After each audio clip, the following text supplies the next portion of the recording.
사실은 어렵다는 게 아니라 불가능해요. 제가 아는 바로는 자동차 할부금에도 어렵고요. 그 다음 휴대폰 같은 경우에는 좀 견해가 갈려요. 통신사에 따라 다른 것 같아요. 내 직장이 알려지는 거 아니냐, 그리고 나아가서는 내가 취업할 때 좀 장애 요소가 되는 거 아니냐라는 의견이 있어요. 저도 사실은 어떻게 살아야 될지 모르겠어요.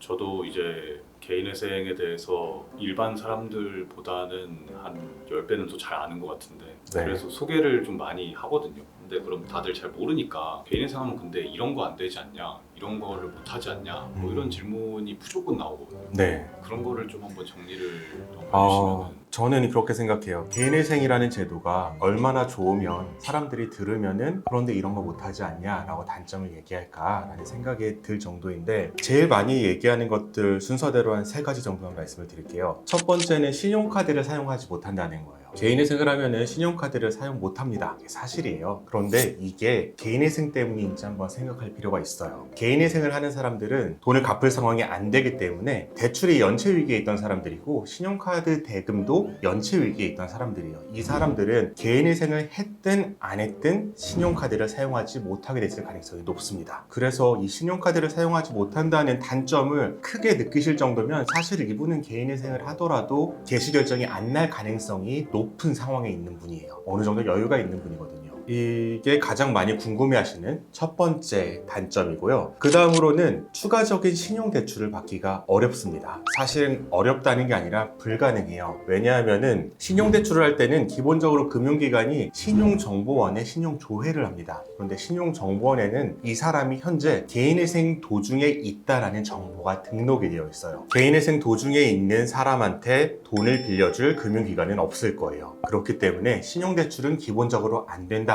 라고 생각을 하면 되는데, 예외적으로 되는 경우도 있어요. 예외적이라는 게 어떤 거냐, 이 사람이 개인회생 중이지만 직장이 건실하고 월급을 꾸준히 받을 수가 있다면 대출을 해주는 기관들이 몇 곳이 있습니다. 주로 대부업체들이고 정부와 연계하는 햇살론도 일부 있어요. 그래서 대출이 기본적으로는 안 되지만 완전히 불가능한 것은 아니다, 이 정도로 기억해 두시면 될 것 같습니다. 그러면은 할부 거래 같은 거 있잖아요. 뭐 네. 자동차 할부나 뭐 통신사로 뭐 핸드폰 할부를 받는다거나 이런 네. 것도 다 안 되나요?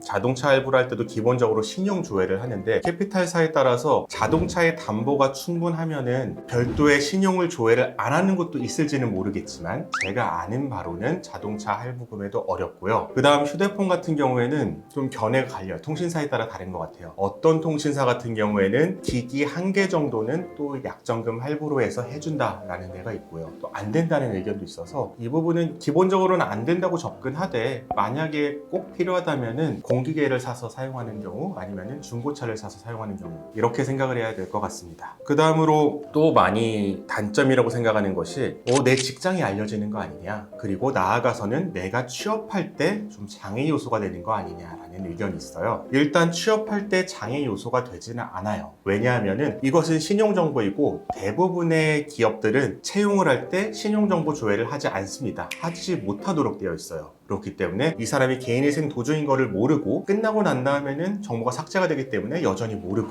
그래서 취업에 아무런 제한이 없고요. 현재 재직 중인 직장에선 알게 되지 않느냐라는 의견이 있을 수도 있는데, 왜냐하면은 개인회생을 할 때는 직장에서 몇 가지 필수 서류를 떼야 해요. 재직증명서를 떼야 하고, 급여명세서, 그리고 원천징수 영수증을 떼야 하는데, 이런 자료를 떼려면 내 직장에 내 개인회생 사실이 알려지는 것 아니냐라고 염려를 하세요. 그런데 그건 걱정하실 필요가 없는 게, 그런 자료를 직장에 달라고 요구하는 사람은 개인회생을 하는 사람만 있는 게 아니라 대출을 받을 용도로 필요한 사람도 있고요. 여러 가지 용도로 발급받는 서류들이기 때문에 그것만으로 직장이 안다고 생각할 수는 없어요. 그리고 내가 직장 월급 중에 일부를 개인회생 기간 중에 변제금으로 납부를 하지만 직장에서 바로 법원이 가져가는 것이 아니고, 일단은 내가 월급 통장으로 돈을 받은 다음에 법원에 내는 것이기 때문에 경로에 있어서도 직장이 알게 될 일은 없다고 보면 됩니다. 그런데 명시적으로 좀 단점이라고 할 수 있는 게 한 가지 있어요. 뭐냐 하면은, 보험 설계사로 취업을 하시려면은 서울보증기금에서 보증을 서줘야 되거든요.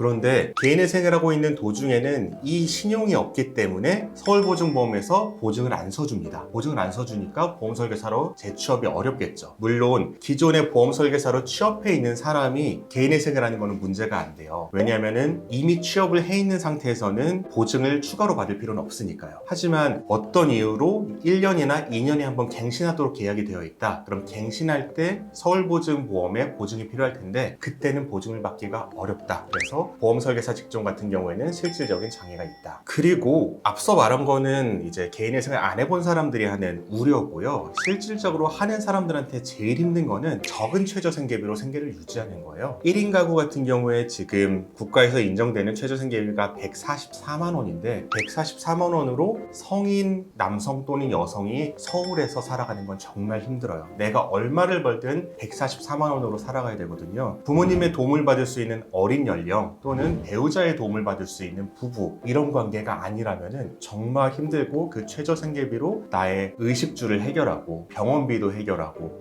이런 거는 해보지 않기 전에 모르는 것 같고요. 저도 144만 원으로 한 달 동안 살려고 하면 사실은 어떻게 살아야 될지 모르겠어요. 이 부분에 대해서 개인의 생을 앞으로 할 생각을 하시는 분들은 이 생활비에 대해서 조금 많이 고민을 하시고 내가 앞으로 지출을 어떻게 줄이고 생활은 어떻게 단순화해서 최저생계비로 개인의 생 기간 3년에서 5년을 버틸 것인지 이런 고민을 좀 하셨으면 좋을 것 같습니다. 영상 끝까지 시청해 주시고 구독과 좋아요, 알림 설정, 댓글 부탁드립니다. 댓글 남겨주신 분께 추첨을 통해서 이 책을 보내드리고 있으니 자세한 참여 방법은 고정 댓글을 참고해 주세요.